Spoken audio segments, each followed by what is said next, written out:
গিয়াসউদ্দিন তাহেরির ওয়াজ শুনছিলাম একদিন। হঠাৎ আমাদের বাসার বেল বেজে উঠল। তখন আম্মুর কথায় বুঝলাম মেহমান এসেছে। কিছুক্ষণ পর আম্মু বললেন মেহমানের জন্য চা নিয়ে যেতে। মেহমানের সামনে চা নিয়ে এসে সালাম দিয়ে বললাম, আমি একটু চা খাই, আপনারা খাবেন?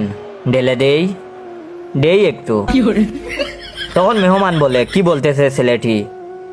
তখন আমি বলে দিলাম, বুঝলে বুঝপাতা, না বুঝলে তেজপাতা। মেহমান তখন রাগে বসা থেকে উঠে দাঁড়ালো। তখন আমি বললাম, বসেন বসেন, বইসা যান। অতঃপর তারা আমার উপর প্রচন্ড রাগ করে চলে গেলেন। অতঃপর আমার মায়ের চিৎকার করে দেয়াল ফাটার উপক্রম। আমি তখন বললাম, চিল্লাইয়া কি মার্কেট পাউন যাইব? তখন আম্মু বললেন, তুই মেহমানের সামনে এগুলো কি বললি?